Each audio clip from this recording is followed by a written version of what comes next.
At the very beginning, you can't explain everything that is, but I do know this. I was actually the time I did that the first time you just saw. I went back there and went, "Stop! What came over me? Who am I? That man, I wish he'd lose everything." Sally Field's sharp declaration in her recent exclusive interview with Vanity Fair has sent shockwaves across Hollywood. At 78, the two-time Oscar-winning star has finally broken her silence, publicly naming the men she said she despised the most in her life. In the hour-long interview, Sally recounted that one longtime lover once forbade her from walking the red carpet out of jealousy for her fame. Another humiliated her in public, viewing women as mere decorations for his ego. But most painfully, she revealed that the man society once praised as the ideal stepfather was the very one who had acted improperly during her childhood.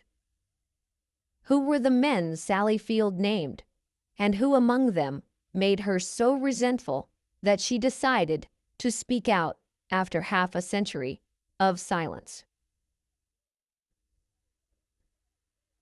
Burt Reynolds, the ex-lover who ended a 5-year relationship because he didn't want her to attend the awards. In the mid-1970s, when America was still captivated by action comedies, Burt Reynolds was the most sought-after name in the business. He topped box office charts for years, appeared on every magazine cover from People to Esquire, and was hailed as the man's man of the decade. Sally Field at that time was just a TV actress struggling to shed her sweet image from the flying nun. The two, seemingly from different worlds, met on the set of Smokey and the Bandit in 1977 in Georgia. A Vanity Fair journalist later wrote that when Reynolds walked into the set, the entire crew fell silent. He was confident, humorous, and always knew how to make people laugh. Field was shy, but her sharp eyes and quick wit caught his attention. They began dating just weeks into filming and soon became Hollywood's golden couple.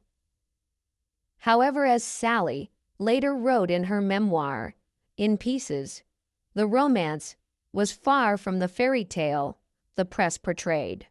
When we met, his stardom became a way for him to control me. She wrote. Reynolds was already at the peak of his fame. Powerful, proud, and self-assured, while Sally was just beginning her journey to prove she could be a serious actress, not just the cute face from television. According to Nikki Swift, Reynolds once objected when she accepted the lead role in Norma Rae, a socially charged film with a strong, complex female character. He reportedly said, "No woman of mine plays a role like that." The words shocked and hurt Sally, who believed art had nothing to do with gender or hierarchy. That moment marked the start of their rift. At parties and events, Reynolds wanted Sally to maintain a sweet and gentle image, while she longed to talk about cinema and acting. As Decider reported, Field's close friends said Reynolds often disliked her speaking privately with other men. Once, when she was chatting with a colleague, he placed his hand on her face and whispered, "That's enough." The more successful she became, the deeper the conflict grew. When Norma Rae premiered in 1979, it was acclaimed by critics, and Sally earned an Oscar nomination. But instead of congratulating her, Burt stayed silent.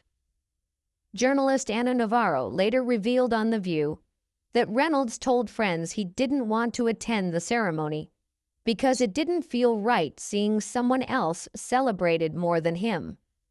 On the evening of April 14, 1980, at the Dorothy Chandler Pavilion in Los Angeles, Sally Field stood on stage in tears as she received her Oscar to a standing ovation. Outside, the media buzzed over Burt Reynolds' absence. A Variety reporter described that moment as the night Sally stepped out from under the shadow of one of Hollywood's most powerful men.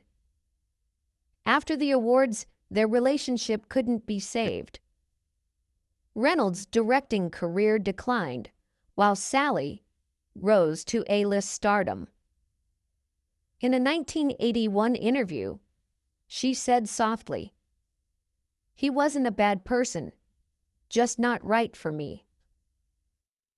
When In Pieces was released in 2018, only 4 days before Reynolds passed away, Sally told The Guardian she was terrified at the thought of him reading it, admitting, "The truth can hurt, but I couldn't lie about my life." After escaping that heavy, controlling relationship, Sally thought she had learned to keep her distance from powerful men. But not long after, she found herself in an even more tense relationship, this time on set with a famously temperamental co-star.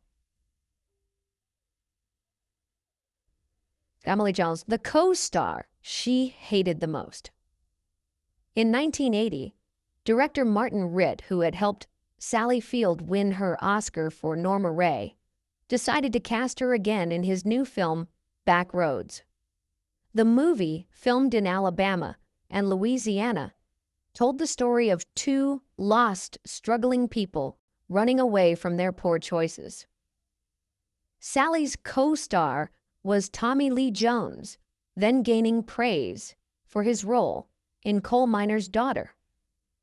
At first, it seemed like a dream, pairing Jones with his rugged masculinity and Sally with her emotional depth. But just a few days into filming, rumors of conflict between them began to circulate. According to Wikipedia, director Ritt had to halt production several times because the two leads refused to speak to each other when the cameras weren't rolling. Tommy Lee Jones was known for being extremely perfectionist, quiet, strict, and impatient. A crew member told Variety that Jones would arrive early, read through the script, and often rewrite his own lines and sometimes Sally's. When she objected, he stayed silent but slammed the script onto the table. Sally herself was not one to tolerate being pushed around. On The Ellen Show, 2013, she admitted that Jones made her exhausted every single day on set. She recalled a heated scene between their characters. "We didn't have to act. The emotion was real." Director Martin Ritt later told The Hollywood Reporter that although their clashes drained the crew, they made the film's scenes intense and alive. Indeed, the New York Times wrote, "Between Jones and Field, there's a raw, undeniable energy that can't be faked." But behind the praise was a darker atmosphere. Jones was often described as too wash and even a bit domineering toward his female co-stars.